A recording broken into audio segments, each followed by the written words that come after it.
covering the entire Piedmont Triad and everywhere you are. This is WXII 12 News at 4:30.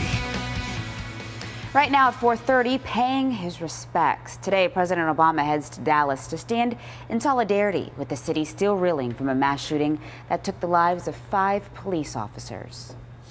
I want people to leave us alone and allow us to grieve. And the ex-wife of a man who shot and killed 2 bailiffs in Michigan speaks out why she thinks he was trying to escape from police custody. And presumptive nominees Hillary Clinton and Donald Trump are shortening their VP list, who the two are considering as running mates. Good Tuesday morning, and thank you for starting your day off with us. I'm Brianna Connor. Meteorologist Brian Slocum joins me here in the Weather Center. And Brian, for the first time in what seems like a while, the radar is quiet. It's quiet for now, but I think storms will start to redevelop later today, even more so than what we saw late yesterday evening. You can see we had some decent storms, a lot of lightning with the storms that flared out. They mainly favored our southern counties as expected, and as we go through the 12-hour loop, you can see the damage reports that came in as those storms began to roll on by. Local storm damage was confined to areas like southern Davidson County, right along the Rowan County line. It was reported of a tree down in Highway 8 in Denton, but that was the lone report that we had gotten in. There's still some good cloud cover in place. It's starting to thin out as we speak. That could lead to some early morning fog, especially considering how muggy it is this morning. Already visibility in Martinsville reduced to about 1.25 miles, 5 miles of visibility in Lexington. That's where we saw some of the heavier rains last night, but decent coverage from some of those storms that pushed through the area, but it wasn't until the evening before we saw most of them. Now, temperatures are near 70 degrees this morning, 66 in North Wilkesboro, 67 in Galax as you get your day started. Your forecast looks like this. Rain chances a little slow to get going by noon. The Tri could even have a chance for a thunderstorm popping up after a chance for a morning shower rolls on by. 40% chance for rain by 3 o'clock, and we'll up that to 50-50 chance a little bit later on in the day today. The good news is the severe weather component to all this should be very, very low today. Other than maybe a warning or two, I don't anticipate that we're going to see much of that at all. And once again, the primary threats will be hail and damaging wind gusts from some of those storms coming through the area. Most days this week do feature at least a chance for passing storms, but a couple days this week look hot, hot, hot. I'll have more on that coming up in just a couple of minutes. Right now, police in Greensboro are investigating a deadly hit and run. It happened on Glenhaven Drive. Police say a car crashed into a woman. She was able to walk to her house after being hit. EMS took her to Moses Cone Hospital from there. The medical staff pronounced her dead at the hospital. And today, President Obama will be in Dallas to pay his respects to the officers killed in last week's ambush attack. Former President George W. Bush will join him. Both will speak at an interfaith memorial service. They'll also meet with the victims' families. Vice President Joe Biden and former First Lady Laura Bush are also expected to attend the memorial service.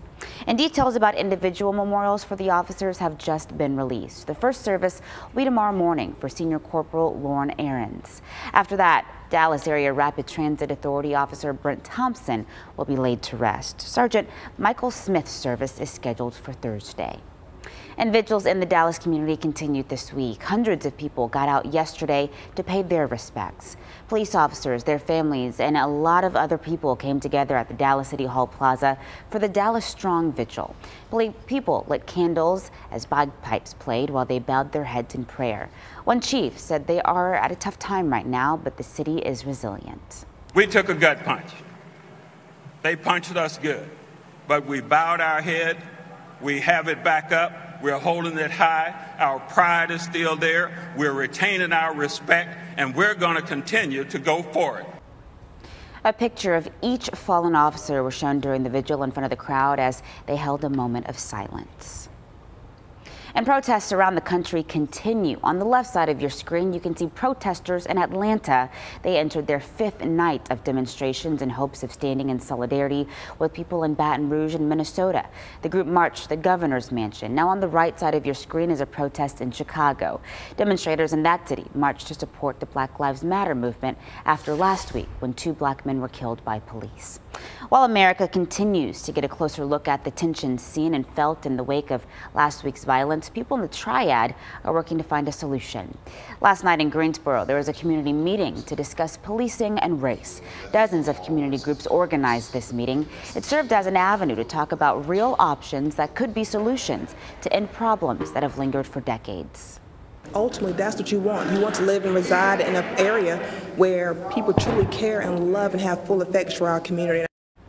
Those options include better police training on procedures, more training, and better policies for handling people with mental illnesses, and the possibility of creating civilian oversight boards to evaluate the police department. All a few topics discussed at that meeting. Governor Pat McCrory signed a new bill into the law about police body camera videos. The bill creates new rules for who can see the footage. The new law will make the camera's footage viewable by those who are recorded in it, but only if a police chief or sheriff agrees. These rules also apply to dash cam footage. Greensboro Pastor Nelson Johnson says he wants the city to pass an ordinance that makes body cam video available to the public. And let us fight it together on the state level. We think that people all over the state will join us, but someone has to lead, and I think that Greensboro is the city that can do that. While there's been a lot of talk about diversity in police departments, our Bill O'Neill looked into how diverse fire departments are. This is what he found. In Lexington, there are no African-American fighters in a town that's more than a quarter black, according to census data. In the Triad's bigger cities, the numbers are a little better. In Greensboro, 15% of its firefighters are black, with an African-American population of around 42%. The data shows the most diverse is Winston-Salem, with African-Americans making up 26% of the department, and a city that's black population is 34%. A legal challenge to North Carolina's voter ID law will go to trial before November's elections. A Superior Court judge set a starting date yesterday for the trial in state court. It's set to begin on September 26. Now, this case is different from the federal lawsuits over the voting changes passed by the General Assembly. The state suit focuses on whether the ID requirement is another qualification to vote past what the state's constitution allows. The ex-wife of the man who opened fire inside a Michigan courthouse says he was still her best friend. Jessica says she spoke to Larry Gordon on Sunday, and he gave no indication that he was planning an attack. All he wanted to do was get home to our baby girl, and to me, he wanted to try and reconcile. Police records show Gordon was in jail on 2 counts of criminal sexual conduct. The attack was a shooting. 3 people are dead, including 2 courthouse bailiffs. Authorities believe Gordon was trying to get away while being moved to a holding cell inside the courthouse. The bailiffs who have been killed were identified as 61-year-old Joseph Zangaro and 63-year-old Ronald Kinzel. Zangaro was the head of court security. A deputy that was also shot is in stable condition this morning.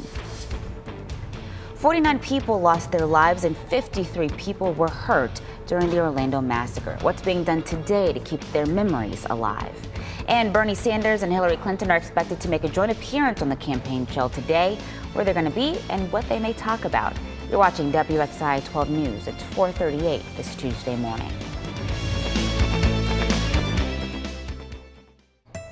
4:41 on this early Tuesday morning. The clouds are starting to part a bit after some evening rain lingered into the overnight hours. A chance for storms will start to fire up later today. Could even see a morning passing shower. Our storm coverage, though, should start to increase later on today, but the severity of which is still in question. We'll give you our latest thoughts on that coming up in just a couple of minutes.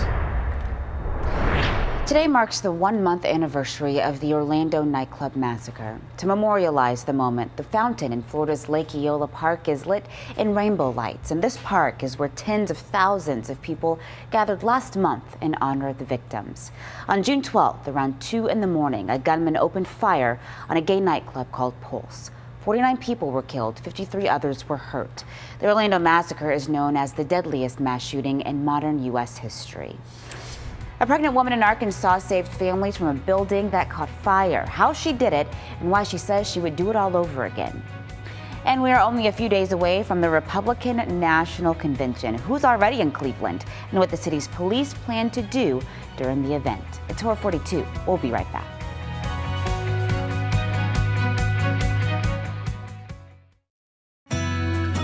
The Triad's #1 news, WXII 12 News, with Kimberly Van Scoy, Kenny Beck, meteorologist Brian Slocum, and breaking news and traffic with Brianna Connor. 4:45 early on a very muggy Tuesday morning. Conditions over the area a little bit, or certainly a lot quieter after the rains came through yesterday, most of which were in the southern part of the state into South Carolina. We had a little bit of damage reported there. A few downed trees in the region, one on Highway 8 in Denton that has been since cleared, and we have clearing skies over the area as well. A muggy start to the day with temperatures holding near 70. We'll see highs up around 87 degrees later this afternoon with a scattered storm chance redeveloping later today. We'll talk about the impact from a severe perspective in just a bit. Presumptive Republican nominee Donald Trump says he's still deciding who to add to the presidential ticket, but he says he should have a final decision by the end of this week. In an interview with the Associated Press, Trump says he has, quote, 4 candidates that I think are terrific. Governor Chris Christie is said to be on that short list, joined by former House Speaker Newt Gingrich and Indiana Governor Mike Pence. Trump has not confirmed that list. We need a president who once again will put law and order at the top of the priority of the presidency in this country. That was Christie talking about the recent chain of violent events that have rocked this nation, including the deadly ambush of police officers in Dallas last week. He suggested the country needs a commander-in-chief that will give police officers the benefit of the doubt. Over the weekend, Christie is said to have met with one of Trump's chief vetting advisors. Trump is expected to announce his VP choice this week ahead of this weekend's convention. NBC News confirmed that Virginia Senator Tim Kaine is being vetted by the Clinton campaign as a potential vice presidential running mate. On Meet the Press Daily, Senator Kaine recalled being a potential VP candidate back in 2008, but wasn't picked for the #2 spot. For the Hillary campaign, the best thing I can do is hopefully help her win in Virginia. Virginia is a key state, and I'm looking forward to campaigning for her to make sure she wins Virginia. Kaine is expected to join Clinton on Thursday at a campaign event in Annandale, Virginia. Other names believed to be under consideration for Clinton's running mate include Massachusetts Senator Elizabeth Warren, Ohio Senator Sherrod Brown, and Housing and Urban Development Secretary Julian Castro. Although the campaign battle between Hillary Clinton and Bernie Sanders could come to an end today. According to both campaigns, the Vermont senator will join Clinton at her campaign rally in Portsmouth, New Hampshire. Insiders say this joint appearance could do a lot to appease Sanders supporters who are still skeptical of Clinton as she heads to the party's convention this month in Philadelphia. In February, Sanders beat Clinton in the New Hampshire primary by 22 points. And although Clinton is the presumptive Democratic nominee, her opposing party won't let her live down her email controversy. Republican Chairman Jason Chaffetz and Bob Goodflett sent a letter to the Justice Department requesting the probe to U.S. Attorney Channing Phillips. The letter claims evidence from the FBI's investigation of Clinton's private email server contradicts aspects of her sworn testimony. Chaffetz also asked the FBI to give him access to its investigative files of the former Secretary of State. The FBI recently recommended no criminal charges be brought against Clinton. In just 6 days, the Republican Party will head to Cleveland for their national convention. Final preparations are in full swing around the Quicken Loans Arena and the host city. Some Republican delegates are already in Cleveland to hammer out convention rules and the party's platform that will be voted on during the actual proceedings. An increased police presence is in place around the area, along with barricades and signs to help direct traffic. Officials say the interior staging is coming together as they had hoped. A pregnant woman in Arkansas will be recognized by the North Little Rock Fire Department after she risked her life to save people in a burning building. Monica Walters says she saw fire flames coming from a building after children were playing with fireworks. She said she walked into the flames, rescued families from the burning building, and she says when she got to one of the burning units, an elderly man had difficulty walking, and that's when she sprang into action. I wanted to help. That was the whole point of me running over here, because I was looking like, what if that was my apartment building, knowing I got my kids in there. Leaders in the area say they're going to give her a ceremony and certificate for her heroic actions. A 6-year-old boy from Houston caught a great white shark while fishing off the coast of Cape Cod. Blake White was holding the fishing rod on his grandfather's boat when he felt a very strong tug. At first, he thought he had reeled in a large fish, but turns out he caught a 10 to 12-foot shark. I first thought it was a giant yellowfin tuna. I calmly told the kids to sit in the middle of the boat, down low, and we took a few pictures, and as soon as we could get it in close enough, we cut the line and sent him on his way. The great white never bit the bait. It was actually hooked on the boat's trolling rig. The shark was caught for about 90 minutes until Blake's dad was able to cut him loose. Whew. Can you imagine? What a catch. No, I've never what really a catch. understood how people can catch with a rod and reel fish that are that large. It just huge. I mean, just the struggle alone is huge. So much less a young boy like that too. Yeah. Well, we may be struggling a little bit later on today. You're saying radar could start firing up again. Yeah, I think around lunchtime we'll start to see the first few storms flaring up in the area, and I think the coverage will be a bit on the high end today, especially by later this evening. I just don't think the storms, for the most part, are going to be as severe as the scattered severe storms we've had the last few times around. Now, we have a healthy cloud deck that's in place. You notice it's thinning out some, but there are still some low clouds underneath that'll be a little slower to clear in some spots, and allowing some fog to develop as well in this very warm and muggy air mass. We are definitely moving into what typically is the hottest time of the year for us in the second weeks and third weeks of July, respectively. We have temperatures that are hovering near 70 this morning, a muggy start to a promise to be a warm and humid day.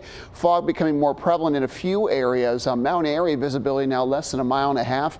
We're up to 3 miles now in Martinsville. At 4:30, we were about a mile and a quarter. So we'll be in and out of some patchy dense fog in the area. Chance for a shower may still flare up this morning. Models trying to grab onto some energy that's coming out of South Carolina and trying to produce a few showers over our southern areas. We've got a low rain chance in for the early part of the day, limited to about 20%. I think by noon we'll start to see a few thunder boomers flaring up in the mountains, and then they'll start to cross the area in due time. Afternoon showers and storms. Again, they'll be scattered, and I don't think we'll see much severe weather from this, but damaging winds and a little hail can't be ruled out this time of year for sure. By evening, things start to settle a bit. We'll see temperatures down into the mid-70s by about 11 o'clock. And early morning temperatures down near 70 again early tomorrow morning. As far as the severe risk goes, just garden variety thunderstorms are expected for the moment. We'll get an update on this about 8 or 9 o'clock in the morning. Your forecast, though, it looks like this. Temperatures from Random into Stokesdale, high of 87 degrees. About 3 p.m. Our rain chance is about 40%, peaking about 50% around 6 p.m. today. Yadkinville, Dobson, a little earlier rain start for you, a high of 86 degrees with a 50-50 chance for showers and storms. 60% chance for rain in the mountains. This is where the storms will likely generate.